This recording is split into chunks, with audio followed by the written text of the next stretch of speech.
నమస్కారం ఏసియన్ వార్తలకి స్వాగతం. ముందుగా ఈరోజు వార్తల్లోని ముఖ్యాంశాలు.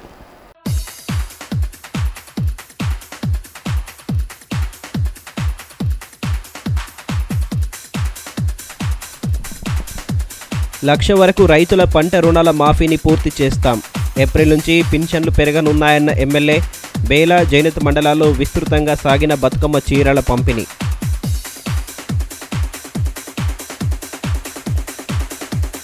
కొత్త టారిఫ్ పేరిట వినియోగదారులకు వాత పెట్టొద్దు.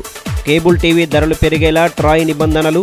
నిర్ణయాన్ని వెనక్కి తీసుకోవాలని కేబుల్ ఆపరేటర్ల డిమాండ్. పట్టణంలో నిరసన ప్రదర్శన.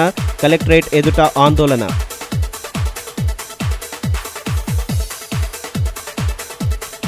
రేషన్ సరుకుల పంపిణీలో తొలగనున్న వేలిముద్రల ఇబ్బందులు.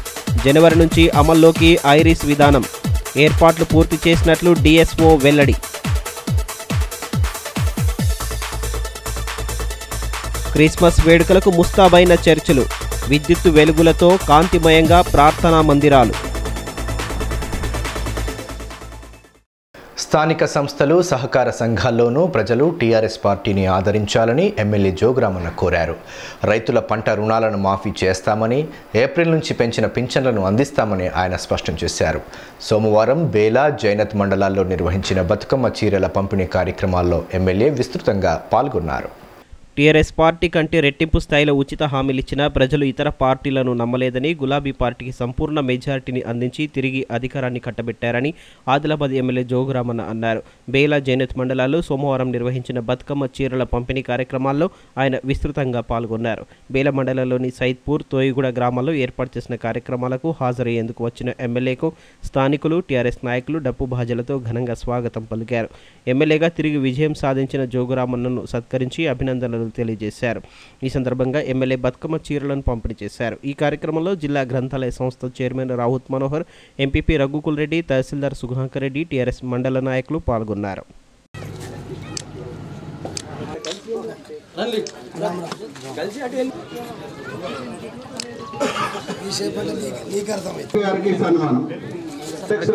లక్ష్మీ పూలమాల మరియు శాలువతో సన్మానించవలసిందిగా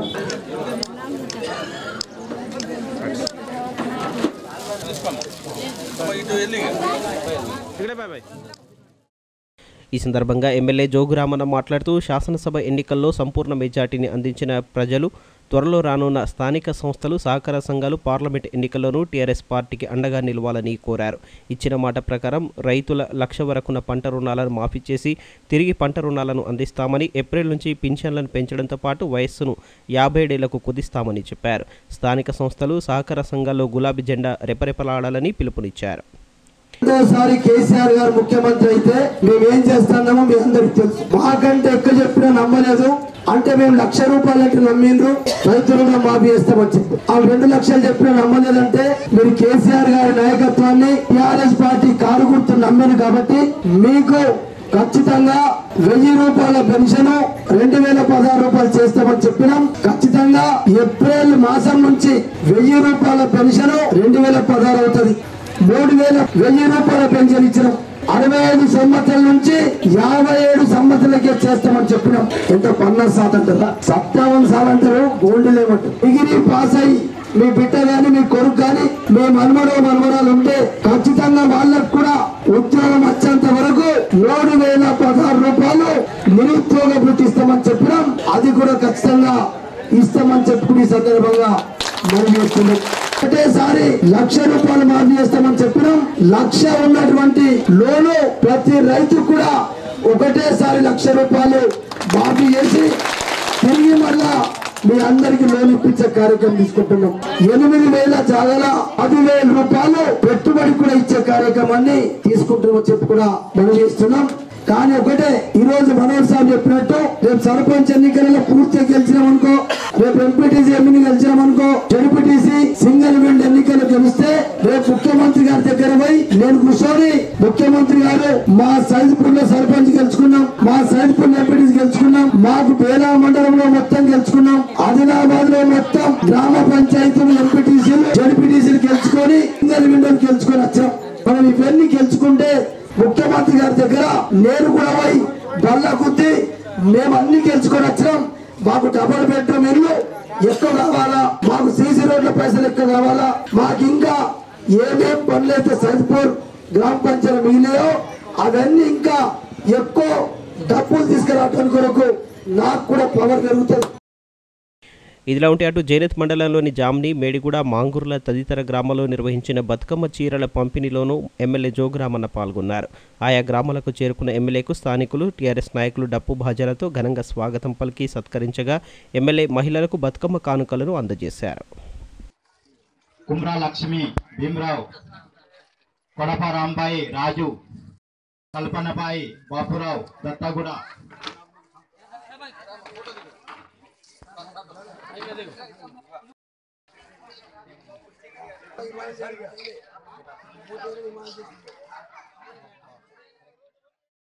కేబుల్ టీవీ ఛార్జీలను పెంచుతూ ట్రాయ్ తీసుకున్న నిర్ణయానికి వ్యతిరేకంగా కేబుల్ ఆపరేటర్లు ఆందోళన బాటపట్టారు.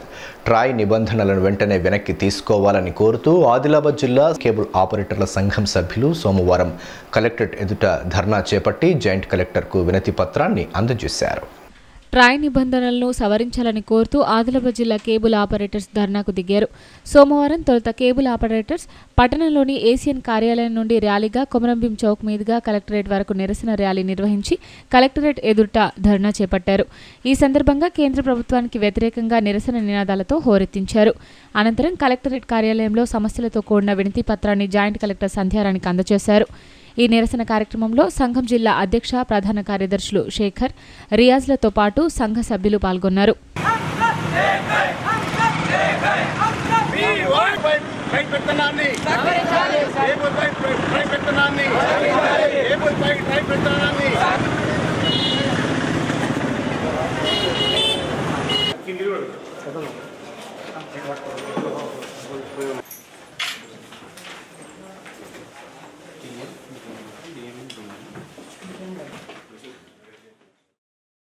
ఈ సందర్భంగా జిల్లా ఎంఎస్ఓ ఓంప్రకాష్ రెడ్డి మాట్లాడుతూ కేబుల్ టీవీ పరిశ్రమను ఆధారంగా చేసుకుని జీవిస్తున్న లక్షలాది మంది ఆపరేటర్లు, టెక్నీషియన్స్లకు ట్రాయ్ నిబంధనలు ప్రమాదకరంగా మారాయన్నారు. కొన్ని దశాబ్దాలుగా ఎన్ని అడ్డంకులు ఎదురవుతున్నప్పటికీ వినియోగదారులకు ఎలాంటి భారం కలగకుండా కేబుల్ సేవలను అందిస్తున్నామని తెలిపారు. కేబుల్ యాక్ట్ వలన పెద్దవారికే లాభం జరుగుతోంది తప్ప సామాన్యుడికి ఎలాంటి ప్రయోజనం లేదని స్పష్టం చేశారు. ట్రాయ్ నిబంధనలను వెంటనే వెనక్కి తీసుకోవాలని, లేని ఏడల పెద్ద ఎత్తున ఆందోళన కార్యక్రమాలు చేపడతామని హెచ్చరించారు. ఈ ఇండస్ట్రీని ఒక్కొక్కరు ఒక్కొక్క కనెక్షన్గా మెల్లగా డెవలప్ చేస్తూ మేము సెల్ఫ్ ఎంప్లాయ్మెంట్గా చేసుకొని ఈరోజు మేము మా కాళ్ళ మీద కొన్ని లక్షల మంది నిలబడ్డ జరిగింది. దానికి విరుద్ధంగా ఈరోజు గవర్నమెంట్ ఏం చేసిందంటే ట్రై రెగ్యులేషన్ యాక్ట్లో కేబుల్ యాక్ట్ని తీసుకొచ్చింది. వాళ్ళ పెత్తనాన్ని రుద్దుతూ మెయిన్ బ్రాడ్కాస్టర్స్ ఎవరైతే ఉన్నారో పెద్ద మొత్తంలో డిటిఎస్ వాళ్ళు కానీ బ్రాడ్కాస్టర్స్ కానీ వాళ్ళకే లాభం చెందుతుంది. కానీ ఇంత పెద్ద నిరుద్యోగులు ఎవరైతే ఇండస్ట్రీలో బతుకుతున్నారో వాళ్ళకి ఏమీ లాభం లేదు. దీంతో మేము గత 30 సంవత్సరాల నుంచి కేబుల్ రేట్లు యథావిధంగా ఉంచుతూ మేము అవే రేట్లను కొనసాగిస్తూ కేబుల్ ప్రసారాలు అందిస్తున్నాం. ఒక్క ఛానల్ నుంచి మొదలుపెట్టి ఈరోజు 500-600 ఛానల్ ఇస్తున్నాం. కానీ వేరే బ్రాడ్కాస్టర్లు 400-500 రూపాయలు తీసుకున్నా కానీ మేము ఆ 200 రూపాయలతోనే ఈరోజు కొనసాగిస్తూ ఏదైతే ఉన్నదో భారతదేశంలో ఏ వస్తువు అయినా చూసుకోండి, మీరు 10 సంవత్సరాలలో 10 రేట్లు పెరిగింది. కానీ కేబుల్ వ్యవస్థ మాత్రము మీకు ఎంత ఉందో అంతే ఉంది. మేము ప్రజలకి సహకారం చేస్తూ మా జీవన ఉపాధిని మేము కొనసాగిస్తున్నాం. అట్లాంటి దాన్ని ఈరోజు గవర్నమెంట్ యాక్ట్లో తీసుకొచ్చి దాని పెత్తనంతో చాలా మంది మోసపోతుంది. కాబట్టి ఇది దృష్టిలో పెట్టుకొని మేము గవర్నమెంట్కి మెమోరాండం ఇవ్వడం జరుగుతుంది. జిల్లా కేబుల్ ఆపరేటర్స్ సంఘం జిల్లా అధ్యక్షులు శేఖర్ మాట్లాడుతూ పెంచిన రేట్ల ప్రకారం ప్రస్తుతం ఉన్న కేబుల్ డిష్ బిల్లు 200 నుంచి 500కు పైగా పెరిగి ప్రజలపై భారం పడుతుందన్నారు. దీంతో కేబుల్ వ్యవస్థపై ఆధారపడి జీవిస్తున్న ఆపరేటర్లకు కనెక్షన్లు తగ్గి జీవనోపాధి కోల్పోయే ప్రమాదం ఉందన్నారు. వినియోగదారుల ప్రయోజనాల దృష్ట్యా కేంద్ర ప్రభుత్వం తీసుకున్న నిర్ణయంపై పునరాలోచించాలని డిమాండ్ చేశారు. ఈరోజు ట్రై కోర్టు ఏదో నిర్ణయం తీసుకున్నదో దానికి కేంద్ర ప్రభుత్వం కూడా వత్తాసు పలకడం జరిగింది. దీనివల్ల సామాన్యులకు కానీ బీద వాళ్ళకు కానీ ప్రతి ఒక్కరికి కూడా కేబుల్ టీవీ భారం పడుతుంది.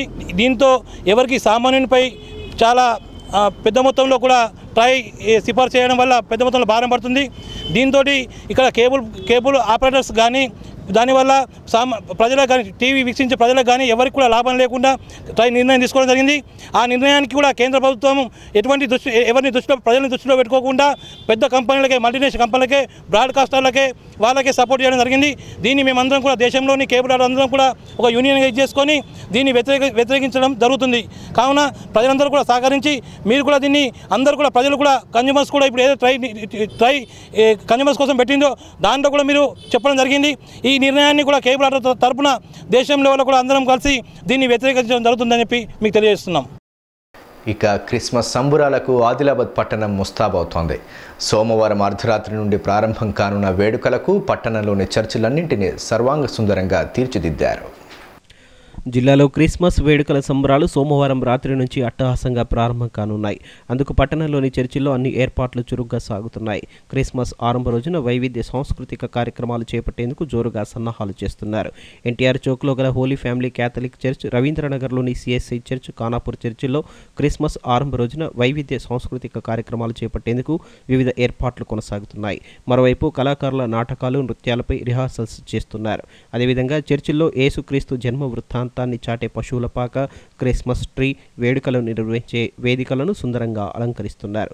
మరోవైపు చర్చిలన్నింటినీ రంగురంగుల విద్యుత్ దీపాలతో ముస్తాబు చేయగా మిరమిట్లు గొలుపుతూ దేదీప్యమానంగా వెలుగొందుతున్నాయి.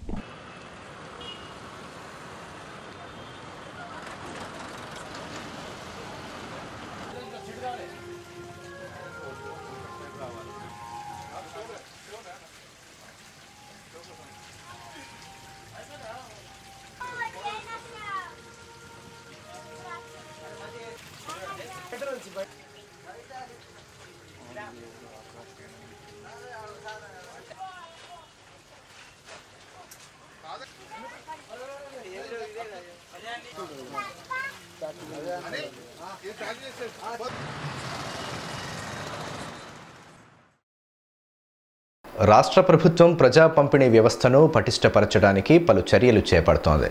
గతంలో ఈ-పాస్ విధానాన్ని అమలు చేస్తూ అక్రమాలకు అడ్డుకట్ట వేయగా తాజాగా మరో ముందడుగు వేస్తూ ఐరిష్ విధానాన్ని ప్రవేశపెట్టబోతోంది. దీంతో జిల్లాలోని చౌకధరల దుకాణాల్లో వేలిముద్రలు పడిన వినియోగదారులకు ఇక్కట్లు తప్పనున్నాయి.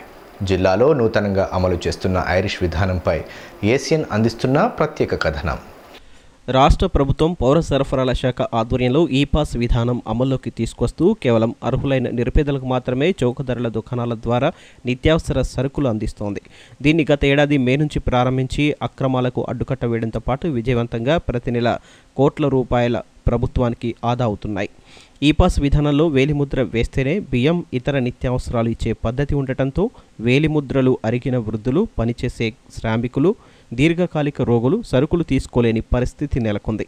దీనికి కూడా పరిష్కారం చూపించేందుకు ప్రభుత్వం కంటి చూపు ఆధారంగా సరుకులు అందించేందుకు శ్రీకారం చుట్టింది. ఈ విధానాన్ని జనవరి 1 నుంచి జిల్లాలోని అన్ని చౌక ధరల దుకాణాల్లో అమలు చేసేందుకు అధికారులు ఏర్పాట్లు పూర్తి చేశారు. ప్రతి నెల 1వ తేదీ నుంచి 15వ తేదీ వరకు సరుకులు అందిస్తున్నారు. జిల్లాలో 5 నుండి 10% పైగా దాదాపు 36,000 మంది లబ్ధిదారులకు వేలిముద్రలు పడక ఇబ్బందులు నెలకొంటున్నాయి. వీరందరికీ రెవెన్యూ సిబ్బంది ఆథరైజేషన్తో సరుకులు పంపిణీ చేస్తున్నారు. దీనికి తోడు వేలిముద్ర బాధితులు రెవెన్యూ సిబ్బంది ఎప్పుడు వస్తారోనని రేషన్ దుకాణాల వద్ద గంటల తరబడి నిరీక్షించాల్సిన దుస్థితి నెలకొంది. దీంతో లబ్ధిదారుల వేలిముద్రలకు బదులు వారి కనుపాపలను స్కానింగ్ చేసి సరుకులు పంపిణీ చేయడానికి సన్నాహాలు చేస్తున్నారు. దీని ద్వారా అక్రమాలకు పూర్తిగా అడ్డుకట్టబడుతుందని అధికారులు భావిస్తున్నారు.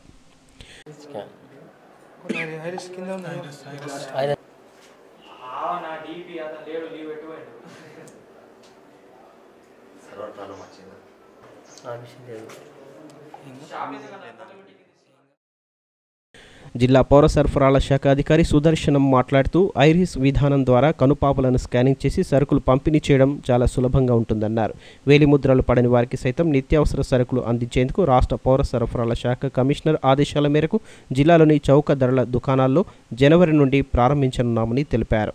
కొంతమంది ట్రైబల్ ఏరియాలో ఉన్న బీద ప్రజలు వాళ్ళు ఫీల్డ్స్లో అక్కడ పనిచేసినప్పుడు వాళ్ళ వేలిముద్రలు రికగ్నైజ్ కావటం లేదు. దానివల్ల ఆ ప్రజలకు మనం ఇన్ని రోజులు ఏంటంటే విఆర్ఓ అథెంటికేషన్తో పాటు రేషన్ సరుకులను పంపిణీ చేసేవాళ్ళము. కానీ జనవరి 2019 నుంచి ఇప్పుడు ఎవరికైతే వేలిముద్రలు ఈ-పాస్ మిషన్ ఈ వేలిముద్రలని గుర్తించడం లేదో అటువంటి కార్డుదారుల గురించి ఒకటి ఐరిష్ వాళ్ళ యొక్క ఐరిష్ని కూడా క్యాప్చర్ చేసి వాళ్ళకు రేషన్ ఇవ్వడానికి ఐరిష్ యంత్రాలను జనవరి 2019 నుంచి ప్రవేశపెట్టడం జరుగుతుంది. మేము ఇన్ని రోజులు గుర్తించింది ఏమనగా టోటల్ 1,83,000 కార్డ్స్ ఉన్నాయి మన ఆదిలాబాద్ జిల్లాలో. దాంట్లో ఒక 5 to 10% కార్డుదారుల యొక్క వేలిముద్రలను ఈపాస్ మిషన్లో గుర్తించడం జరగటం లేదు.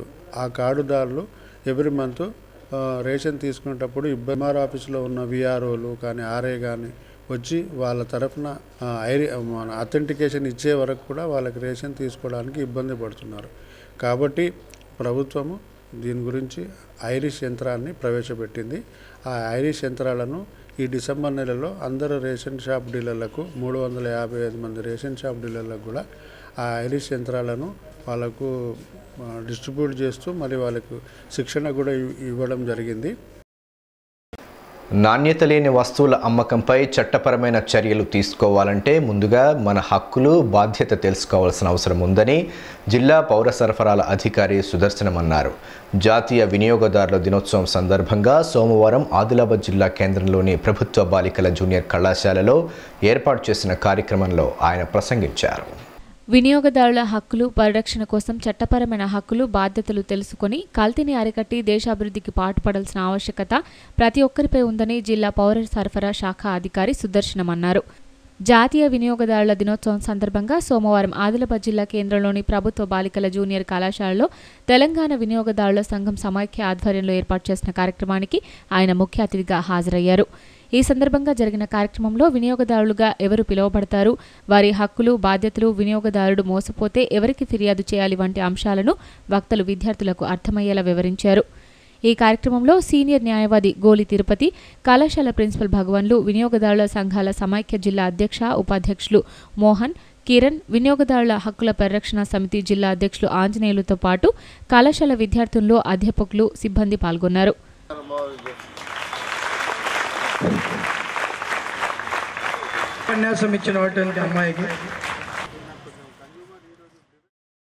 ఈ సందర్భంగా డిఎస్ఓ సుదర్శనం మాట్లాడుతూ మార్చి 15, డిసెంబర్ 24వ తేదీల్లో వినియోగదారుల దినోత్సవాన్ని నిర్వహిస్తారని పేర్కొన్నారు. వినియోగదారుడు తన డబ్బును ఖర్చు చేసి ఖరీదు చేసిన వస్తువు గాని లేదా ఏదైనా సేవలు పొందితే ఆ డబ్బుకు సమానంగా వస్తువు నాణ్యత లేదా సేవల్లో నాణ్యత ప్రమాణాలు లోపిస్తే అప్పుడు వినియోగదారుడు మోసపోయినట్లేనని అన్నారు. వినియోగదారుడికి అన్యాయం జరిగితే సమీపంలోని కన్స్యూమర్ ఫోరంను సంప్రదించి సదరు విక్రయదారుడిపై చట్టపరంగా చర్యలు తీసుకోవచ్చునని పేర్కొన్నారు. రాష్ట్ర వ్యాప్తంగా national consumer day consumer awareness programme పైన కన్స్యూమర్ అవేర్నెస్ మీటింగ్ చేసుకుంటున్నాము. స్టేట్ మొత్తం పైన నేషనల్ కన్స్యూమర్ డే అని చెప్పి ఒక అవేర్నెస్ ప్రోగ్రామ్ చేసుకుంటున్నాము. ఈ కన్స్యూమర్ అవేర్నెస్ ప్రోగ్రామ్ అనేది ప్రతి సంవత్సరము 2 days చేసుకుంటాము. మార్చ్ 15th రోజు, తర్వాత 24th డిసెంబర్ రోజు. ఈ కన్స్యూమర్ మీటింగ్ యొక్క ముఖ్య సబ్జెక్ట్ ఏంటంటే మనం అందరం కూడా కన్స్యూమర్స్, వినియోగదారులు. మనం ఏదైతే డబ్బు ఖర్చు పెట్టి మార్కెట్లో వస్తువు కొనుక్కుంటున్నామో లేదంటే ఏదైనా సర్వీస్ తీసుకుంటున్నప్పుడు మన డబ్బుకి ఈక్వలెంట్ సమానమైనటువంటి సర్వీస్ కానీ ప్రోడక్ట్ కానీ మనకు దొరుకుతుందా లేదా, ఒకవేళ మనకు ఆ విషయంలో అన్యాయం జరిగితే ఎవరిని అప్రోచ్ కావాలా, దాని గురించి ప్రజల్లో కన్స్యూమర్ అవేర్నెస్ చేయడానికి, స్కూల్ స్టూడెంట్స్కి అవేర్నెస్ చేయడానికి ఈ రోజు యొక్క ముఖ్య ఉద్దేశం. పౌరుడి చేతిలో బ్రహ్మాస్త్రం ఓటు. ప్రజాస్వామ్యంలో ఓటుకు విలువ కట్టలేం. ఓటేయకుంటే ప్రశ్నించే హక్కును కోల్పోతాం.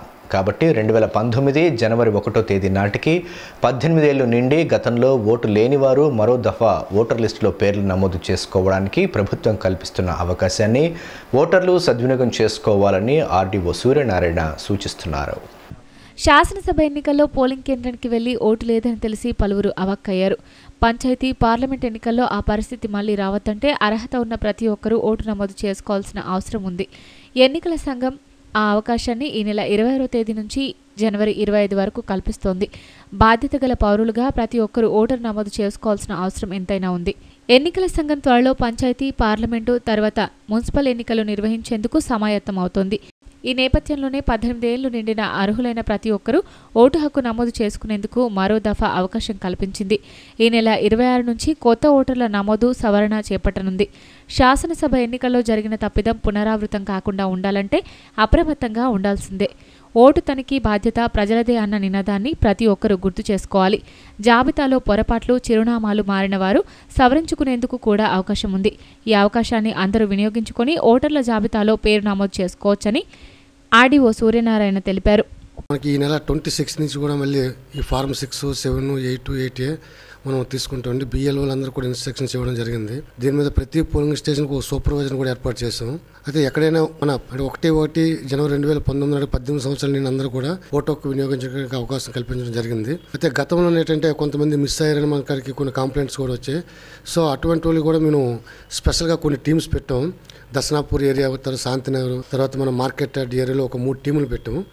ఆ టీములు ఏంటంటే ఆల్రెడీ కలెక్ట్ చేస్తున్నారు ఫార్మ్స్. అవన్నీ కూడా మనకి నెక్స్ట్ మంత్ మనకి జనవరి 25 వరకు కూడా మనం తీసుకునే మనకి సమయం ఇచ్చారు. సో ఈ జనవరి 25 లోపు ఎవరైనా ఒకవేళ ఓటర్ లిస్టులో కానీ పేరు రాకపోతే వాళ్ళు ఫార్మ్ 6 నింపి కన్సల్ట్ బిఎల్ఓ కానీ లేదా తహసీల్దార్ కార్యాలయంలో కానీ లేదా మా ఆర్డో ఆఫీస్లో కానీ ఇస్తే తీసుకొని మేము అది ఫిట్ చేస్తాం. అందరూ కూడా ఈసారి ఒక్కరిని కూడా మిస్ కాకుండా చర్యలు తీసుకోవడానికి పకడ్బందీ ఏర్పాట్లు చేస్తున్నాం. ఇప్పటికే మనకి 263 పోలింగ్ స్టేషన్లు మొన్న అసెంబ్లీ ఎలక్షన్లో ఉండి, అయితే దాన్ని ఇప్పుడు ఇంకో 19 పోలింగ్ స్టేషన్లు పెరిగి టోటల్గా 282 పోలింగ్ స్టేషన్ చేయడం జరిగింది. ఎందుకంటే కొన్ని పోలింగ్ స్టేషన్లో రూరల్లో 1100 దాటిని 2గా చేసాం. అదే లొకేషన్లో ఇంకో పోలింగ్ స్టేషన్ ఎక్స్ట్రా క్రియేట్ చేయడం జరిగింది. అదేవిధంగా అర్బన్లో ఎక్కడైతే మనకి 1300 ఓటర్స్ దాటి ఉన్నారో అక్కడ 2 పోలింగ్ స్టేషన్లు పెట్టడం జరిగింది. ఓటర్లంతా కూడా దీన్ని గమనించి సద్వినియోగం చేసుకుని కూర్చున్నాం. మనం ఈ నెల 26 నాడు ఇంటిగ్రేటెడ్ డ్రాఫ్ట్ పబ్లికేషన్ చేస్తున్నాం. అంటే ఏంటంటే యాక్చువల్గా మనం ఓటర్ లిస్టులు సప్లిమెంటరీ 1, సప్లిమెంటరీ 2 అని 2 సార్లు తీసుకోవడం జరిగింది. అయితే ఇది టోటల్గా ఇదంతా ఇంటిగ్రేట్ అయిపోయి ఒక మదర్ రోల్ కింద తయారవుతుంది. అయిన తర్వాత ఇప్పుడు ఈ 26 తర్వాత ఏ వస్తే అవి సప్లిమెంటరీ కింద మళ్ళీ యాడ్ అవుతాయి. ఏదైతే 26 నాడు మనం ఇంటిగ్రేటెడ్ డ్రాఫ్ట్ పబ్లికేషన్ చేస్తున్నామో అన్ని పోలింగ్ స్టేషన్లు ఇవి అంటించడం జరుగుతుంది. పొలిటికల్ పార్టీస్ కూడా ఇవ్వడం జరుగుతుంది. అందులో ఓటర్స్ చూసుకుంటే ఎవరిదైనా రాకపోయిన పరిస్థితుల్లో ఉంటే మళ్ళీ ఫార్మ్ 6 నింపి తీసుకుంటాం. క్రీడాకారులు జాతీయ, అంతర్జాతీయ స్థాయిలో తెలంగాణ పేరును నిలబెట్టే విధంగా ఉత్తమ ప్రదర్శన ఇవ్వాలని డీఈఓ రవీందర్ రెడ్డి ఆకాంక్షించారు. జిల్లా కేంద్రంలోని ఇందిరా ప్రియదర్శిని స్టేడియంలో నిర్వహించిన 64వ రాష్ట్ర స్థాయి అండర్-17 క్రికెట్ పోటీల ముగింపు కార్యక్రమంలో ఆయన విజేతలకు బహుమతులను ప్రదానం చేశారు. క్రీడాకారులకు లక్ష్యం ముఖ్యమని, ఆ లక్ష్యాన్ని చేరుకునే వరకు పోరాటం చేయాలని, అప్పుడే సమాజంలో గుర్తింపు లభిస్తుందని డీఈఓ రవీందర్ రెడ్డి అన్నారు. జిల్లా కేంద్రంలోని ఇందిరా ప్రియదర్శిని స్టేడియంలో 3 రోజులుగా సాగుతున్న 64వ రాష్ట్ర స్థాయి అండర్-17 క్రికెట్ పోటీల ముగింపు కార్యక్రమానికి ఆయన ముఖ్య అతిథిగా హాజరయ్యారు. ఈ సందర్భంగా పోటీలో వరుసగా 3 స్థానాల్లో విజేతలుగా నిలిచిన రంగారెడ్డి, హైదరాబాద్, మెదక్ క్రికెట్ జట్ల సభ్యులకు అతిథులు మెడల్స్, ట్రోఫీలను ప్రదానం చేస్తూ అభినందనలు తెలియజేశారు. ఈ కార్యక్రమంలో బీసీ సంక్షేమ శాఖ జిల్లా అధికారి ఆశన్న, డివైఎస్ఓ వెంకటేశ్వర్లు, జిల్లా గిరిజన క్రీడల అధికారి కె పార్థసారథి, ఎస్జీఎఫ్ కార్యదర్శి జక్కుల శ్రీనివాస్, పేట సంఘం జిల్లా ప్రధాన కార్యదర్శి ఎన్ హరిచరణ్, సీనియర్ పీడీ దయానంద్ రెడ్డి తదితరులు పాల్గొన్నారు.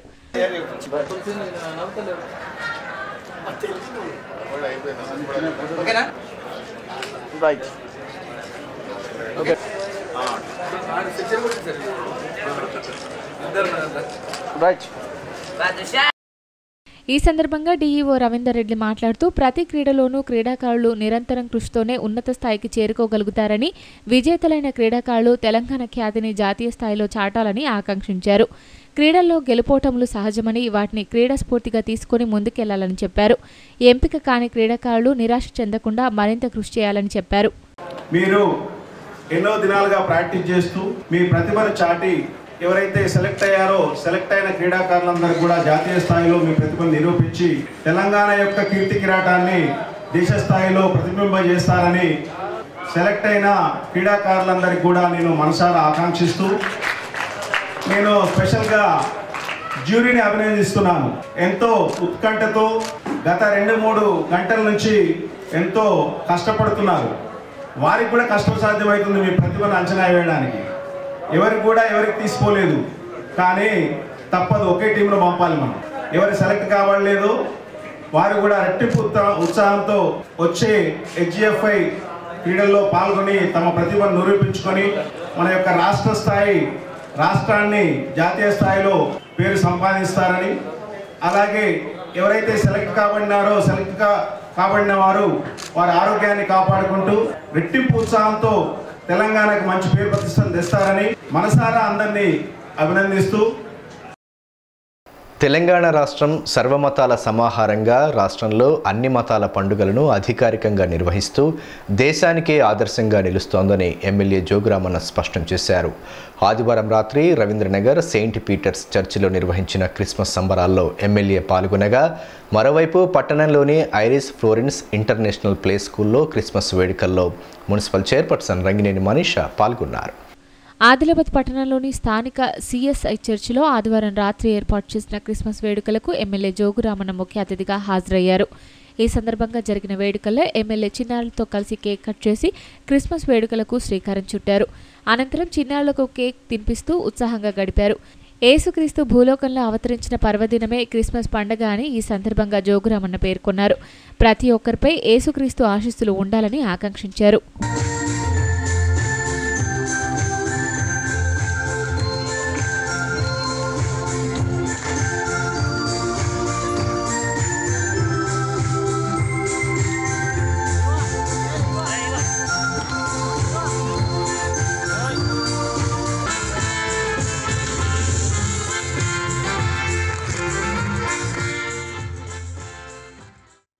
అటు పట్టణంలోని ఐరిస్ ఫ్లోరెన్స్ ఇంటర్నేషనల్ ప్లే స్కూల్లో క్రిస్మస్ వేడుకలను అట్టహాసంగా నిర్వహించారు. ఈ సందర్భంగా పాఠశాలలో యేసుక్రీస్తు జన్మ వృత్తాంతాన్ని తెలిపి వేదంగా పశువుల పాక క్రిస్మస్ ట్రీని సుందరంగా అలంకరించి వేడుకలను నిర్వహించారు. చిన్నారులు క్రిస్మస్ తాత వేషధారణతో గీతాలను ఆలపిస్తూ అందరినీ ఆకట్టుకున్నారు. పాఠశాల కరస్పాండెంట్ రంగినేని మనీషా ఈ వేడుకల్లో పాల్గొని చిన్నారులతో కలిసి కేక్ కట్ చేస్తూ సంబరాలు జరుపుకున్నారు. ఈ కార్యక్రమంలో పాఠశాల director Rangineni Pavan Rao, municipal chairperson Rangineni Manisha, MIM నాయకులు Farooq Ahmed, TRS municipal floor leader Bandari Satish, పాఠశాల ప్రిన్సిపల్ సిబ్బంది తదితరులు పాల్గొన్నారు.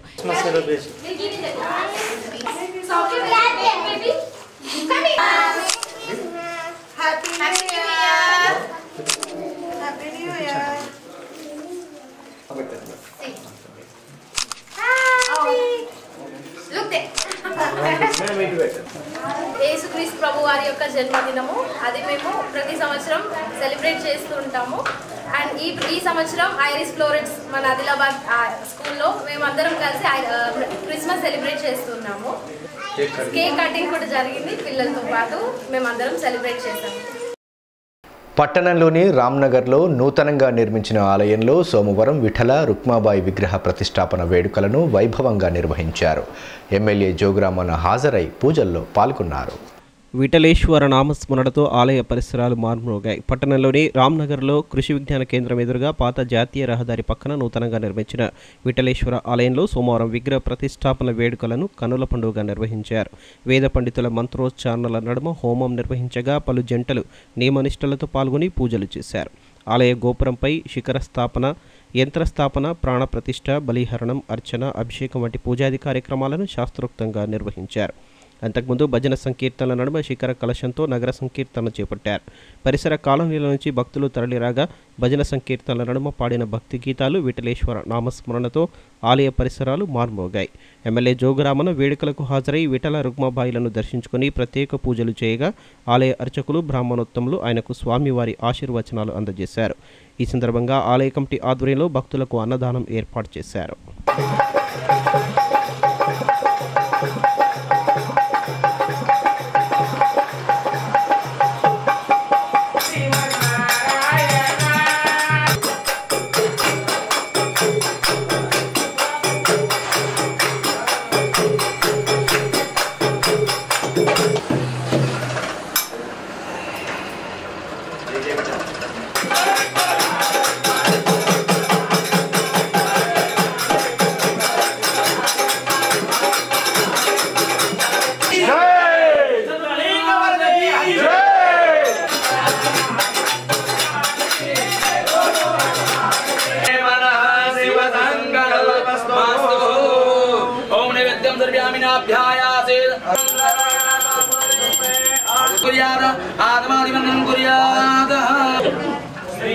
ओम श्रीमद् राधे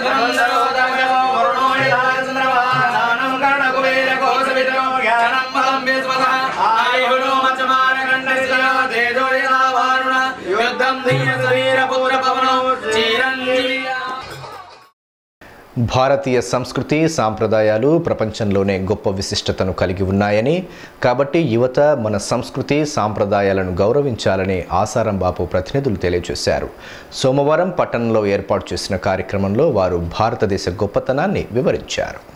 భారతదేశ సంస్కృతి సాంప్రదాయాలను పరిరక్షించుకునే బాధ్యత ప్రతి ఒక్కరిపై ఉందని యోగ్ వేదాంత్ సేవా సమితి ఆసారాం బాపు సంస్థాన ప్రతినిధులు పేర్కొన్నారు. ఆదిలాబాద్ జిల్లా కేంద్రంలోని శ్రీ సరస్వతి శిశుమందిర్ ఉన్నత పాఠశాలలో ఏర్పాటు చేసిన కార్యక్రమంలో సమితి ప్రతినిధులు అల్కా పటేల్, సంగీత తదితరులు పాల్గొని విద్యార్థులకు దేశ సంస్కృతి, సనాతన ధర్మం విశిష్టత తదితర అంశాలపై వివరించారు. ఈ సందర్భంగా తులసి చెట్టుకు విద్యార్థులు మంగళహారతులతో ప్రత్యేక పూజలు చేశారు. ఈ కార్యక్రమంలో పాఠశాల ప్రధానోపాధ్యాయులు, ఉపాధ్యాయులు, సిబ్బంది తదితరులు పాల్గొన్నారు.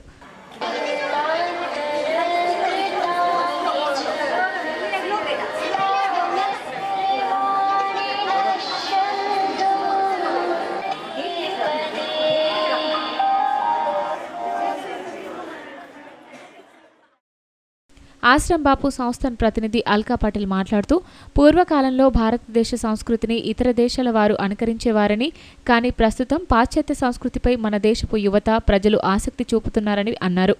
భారతదేశ సంస్కృతి విశిష్టతను విద్యార్థులు చుట్టుపక్కల వారికి, కుటుంబ సభ్యులకు తెలియచెప్పాలని సూచించారు. భూమిపై మానవజాతి అవతరించిన నాటి నుండి సనాతన ధర్మం మనగడలో ఉందని పేర్కొన్నారు.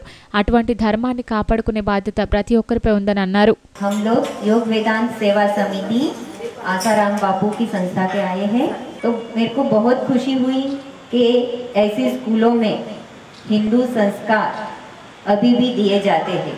एक टाइम ऐसा था कि हमारे देश का दूसरे देश अनुकरण करते थे, हमारी संस्कृति को दूसरे देश अनुकरण करते थे, और आज पाश्चात्य संस्कृति में हमारी संस्कृति धीरे धीरे जाने लगी है, वहाँ की संस्कृति हमारे यहाँ आने लगी है।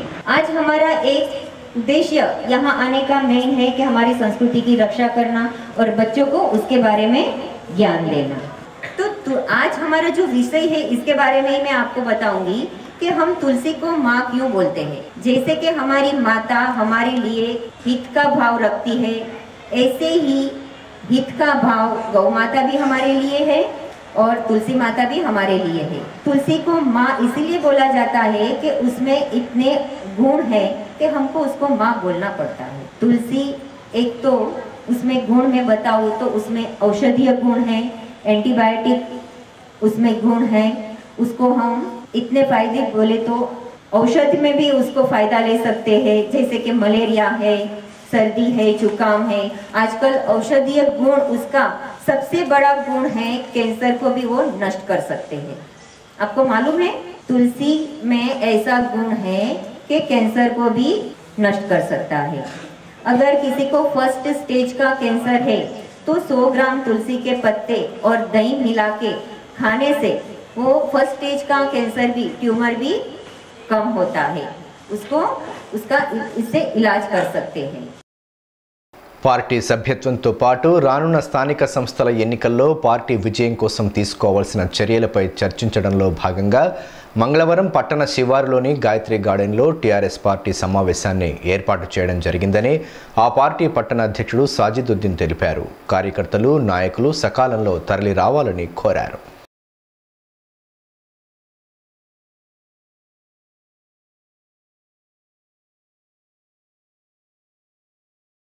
जोगुरामाना साहब की तरफ से, टीआरएस परिवार की तरफ से, आदिलाबाद सभी लोगों को जो वोट दिया, जो वोट नहीं दिया, उन सबका हम शुक्रिया अदा करते हैं। जोगुरामाना साहब मिनिस्टर बने बाद 4000 करोड़ की तरक्की, 4000 करोड़ में सिर्फ 30% का वर्क आपके सामने आया था, 70% वर्क सामने नहीं आया था। फिर भी आप लोग विश्वास करें, केसीआर साहब के स्कीम्स और जोगुरामाना का हार्ड वर्क और आदिलाबाद में टीआरएस पार्टी एक ऐसी शक्ति बनकर उभरी है। सब धर्म के लोग इस टीआरएस परिवार से जुड़ना चाहते हैं।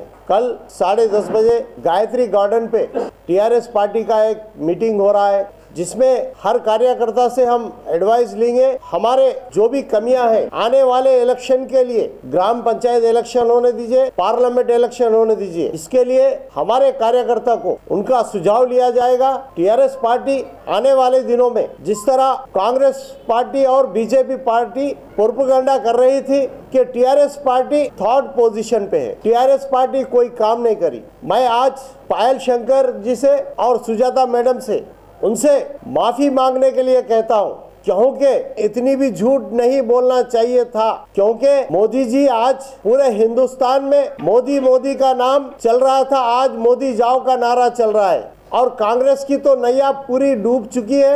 कांग्रेस पार्टी सही देखे तो सबके साथ धोखा करी, ये सिद्ध हो चुका है। कांग्रेस पार्टी के कैंडिडेट थर्ड पोजीशन पे, तो आप सबको माफी मांगने की जरूरत है अवाम के सामने।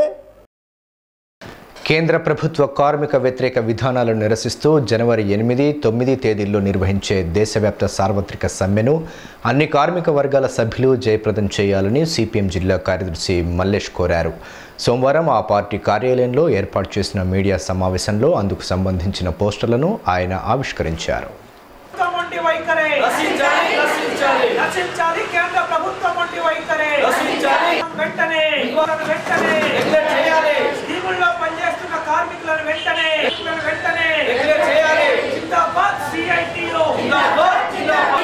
కేంద్రంలోని బీజేపీ ప్రభుత్వం అధికారంలోకి వచ్చిన కాడ నుంచి ఇప్పటి వరకు కూడా కార్మిక వర్గాన్ని ఏమాత్రం పట్టించుకోవడం లేదు. అదేవిధంగా కేంద్రంలోని బీజేపీ ప్రభుత్వం అధికారంలోకి వచ్చిన కాడ నుంచి ఇప్పటి వరకు పేద ప్రజల సమస్యలు కానీ, కార్మికుల సమస్యలు కానీ, ఉద్యోగుల సమస్యలు కానీ ఏమాత్రం పట్టించుకోకుండా నిర్లక్ష్యం వహిస్తూ ఉంది. ఈ నిర్లక్ష్యాన్ని నిరసిస్తూ కార్మిక ప్రజా వ్యతిరేక విధానాలకు నిరసనగా జనవరి 8, 9 తారీఖుల్లో 2 రోజుల పాటు దేశవ్యాప్తంగా కార్మిక వర్గం సార్వత్రిక సమ్మెకు దిగుతా ఉంది. ఈ సమ్మెను సిఐటియు, ఏఐటిసి, ఐఎన్టీసీ లాంటి జాతీయ కార్మిక సంఘాలతో పాటు తెలంగాణ రాష్ట్రంలో ఉన్నటువంటి టీఆర్ఎస్ కేవి, వివిధ ప్రాంతీయ సంఘాలు, జాతీయ సంఘాలు కలిసి ఈ సమ్మెను నిర్వహించబోతా ఉన్నాయి. ప్రభుత్వం వెంటనే దిగొచ్చి ఈ సమస్యలను పరిష్కరించాలని చెప్పి డిమాండ్ చేస్తూ ఉన్నాం. జనవరి 8, 9 తారీఖుల్లో జరగబోయేటటువంటి కార్మిక సమ్మెను కార్మికులు అధిక సంఖ్యలో పాల్గొని జయప్రదం చేయాలని చెప్పి పిలుపునిస్తూ ఉన్నాం. ఈ రోజున కేంద్రంలోని ప్రభుత్వం స్కీముల్లో పనిచేస్తున్నటువంటి అంగన్వాడీ, ఆశా, మధ్యాహ్న భోజనము కానీ, స్వచ్ఛ కార్మికులు, 2వ ఏఎన్ఎం లాంటి వాళ్ళందరినీ పర్మనెంట్ చేయాలని చెప్పి డిమాండ్ చేస్తూ ఉన్నాం.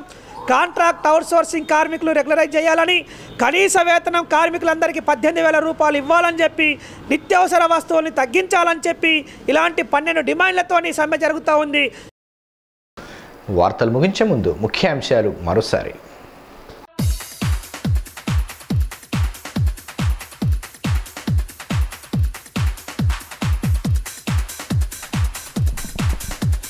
లక్ష వరకు రైతుల పంట రుణాల మాఫీని పూర్తి చేస్తాం. ఏప్రిల్ నుంచి పింఛన్లు పెరగనున్నాయన్న ఎమ్మెల్యే. బేల, జైనత్ మండలాల్లో విస్తృతంగా సాగిన బతుకమ్మ చీరల పంపిణీ.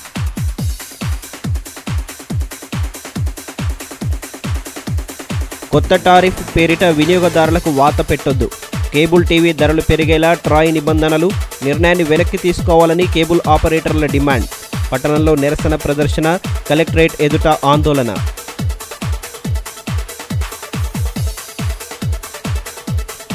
రేషన్ సరుకుల పంపిణీలో తొలగనున్న వేలిముద్రల ఇబ్బందులు. జనవరి నుంచి అమల్లోకి ఐరిస్ విధానం. ఏర్పాట్లు పూర్తి చేసినట్లు డిఎస్ఓ వెల్లడి. క్రిస్మస్ వేడుకలకు ముస్తాబైన చర్చిలు. విద్యుత్తు వెలుగులతో కాంతిమయంగా ప్రార్థనా మందిరాలు. ఈ వార్తలు ఇంతటితో సమాప్తం. తిరిగి ప్రసారమయ్యే ఏసియన్ వార్తల్లో మళ్ళీ కలుసుకుందాం. అంతవరకు సెలవు. నమస్కారం.